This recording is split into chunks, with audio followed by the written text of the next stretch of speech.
Hello, Barda fans! Miss Barbie Portesa and Mr. David Licauco. Abay, nagpakita na senyales tungkol dito. But before that, ngayon ay hindi pa po nakaka-get over ang ilan sa mga Barda fans ang kung saan ay naroroon po at present or spotted itong si Miss Barbie Portesa and Mr. David Licauco sa isang Barda Float Parade Festival na kanila pong dinaluhan. Ayan, nakikita natin dito kung gaano po ka-gentleman ang isang Mr. David Licauco, kung paano niya po alalayan, hawakan, na talagang nagsilbing bodyguard nitong si Miss Barbie Portesa, itong si David Licauco, ano? Kaya naman talaga ang mga Barda fans, buhay na buhay ang dugo habang pinapanood po ang ilan sa mga kaganapang ito. At pinapakita nila rito, habang pinapanood ko po yung mga videos at yung live videos talaga nito, is pinapakita lang nila rito ang mga senyales na talagang yung level of comfortability nilang dalawa ay gano'n na po katindi. Kumbaga, parang wala na silang ilangan, hindi na sila parang no-awkward sa isa't isa. Hindi katulad noon na parang ginagawa lang talaga nila yung trabaho nila as an actor and as an actress. This time, kakaiba na talaga, no? Dahil makikita naman natin sa mga gesture ni Mr. David Licauco at ni Barbie, kulang na lang talaga mag-aminan talaga sila na meron silang feeling sa isa't isa.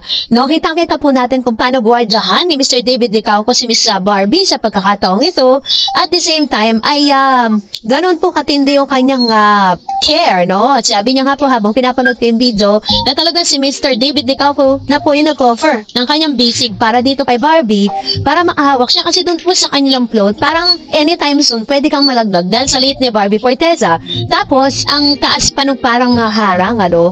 Kaya po yun ang ginawa ni Mr. David Licauco. Sabi nga ng ilang mga showbiz insiders, ito daw po yung nagpapatunay na talagang wala nang hahadlang pa kay Barbie at David kung mapupunta nga sa next level yung kanilang relationship, ano? Ito pong pinapakita na. Kasi ito po yung mga senyares talaga na sobrang close at sobrang komportable sila sa isa't isa. At makikita mo rin sa mga mata ni Barbie how happy she is sa mga sandaling yan. Tignan nyo, magkadigit yung kanilang mga skin to skin na yan, ha?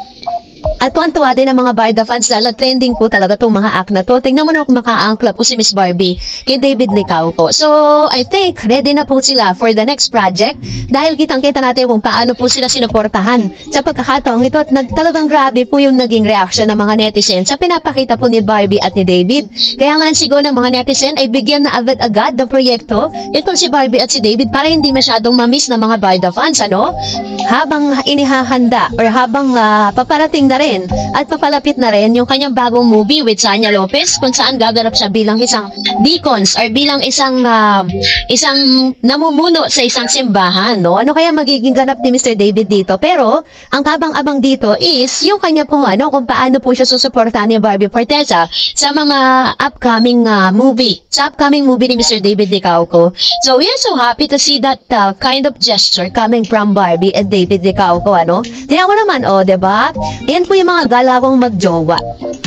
Kahit hindi nyo na po aminin sa publiko, kahit na po yung sikreto ninyo basta lagi kayong ganyan, ay talaga magte-trending at magte-trending po kayo. Hindi naman po gawain ng ng talagang kung hindi sila, walang understanding yan, ang tinginan, ang lagkit, diba? Yun po yung sinasabi ng mga Barda fans na we cannot deny the fact na talagang nagkakagustuhan na tong dalawang ito. So, well in fact, wala rin namang masama dahil parehas naman silang single dahil in-announce na po nila sa publiko that they are, parehas na po silang single kaya wala na magagalit, diba? Kaya abang-abang po tayo sa ilang spang mga videos and mga behind the scene, na kung saan ay matatagpuan natin si Barbie at si Mr. David Licauco. And antayin din natin kung ano po yung magiging reaction at ano po yung magiging way ni Mr. David to win the heart of Miss Barbie Portesa. And for that, narito naman ang ilan sa mga comment at reaction po ninyo patungkol naman sa ating latest updates. Magbasa tayo. Unahin po natin ang komento mula kay Miss Ardiso. Sabi niya, Champion, bago kayo Barda sa mga puso namin. Wow, congratulations Barda. More projects, blessing and endorsement. God bless you always. Sabi ni Miss Religious Potot, ang Barda lang ang pinakilig ng love team. Ayan, pinakakilig na love team. So, kinikilig. Actually, marami naman po mga love team na talagang kakikiligan nyo. Pero iba kasi yung chemistry na meron po si Miss Barbie and Mr. David Licauco. Sabi ni Miss KD, Panahay Di Manalo, certified best love team ang Barda. Kaya pinili ng McDo, maging endorser nila Barda for the win. Alam niyo po, malaking break po yan kay Barbie tsaka kay David Licauco. Kunin kayo ng isa sa pinakasikat at pinakakilala dito sa Pilipinas at sa abroad na isang food chain. At malaki po ang talent fee niyan. Basta ikaw ay isang minsan nga binibigyan pa ng isang franchise eh. Sabi ni Miss Estelita Godoy, let's wait for the conclusion of SMM by David Licauco. Let us give them a chance kasi wala namang fault kay David eh. He only act what on the script beside he only wants to prove to himself that he can play any roles just like being a priest in SMM and being an action star in maging sino ka man. Japanese soldier as Hiroshi Tanaka in Pulang Araw. Actually, tama naman po si Miss Estelita Godoy. Dapat po as Barda fans, isuportahan natin yung bawat proyekto na ibibigay po kay Barbie at kay David kasi hindi naman po si David Licauco ang namili kung sino po yung makakasama niya, no? At hindi rin naman siya pwedeng tumanggi kasi nasa kontrata po nila yan. Sabi ni Miss Ardiso, lucky charm ni Barbie si Pambansang Ginoo. David, I think so kasi sunod-sunod yung award ni Barbie noong sila ni David ang love team. Sabi naman ni Annalyn, stay safe Barbie.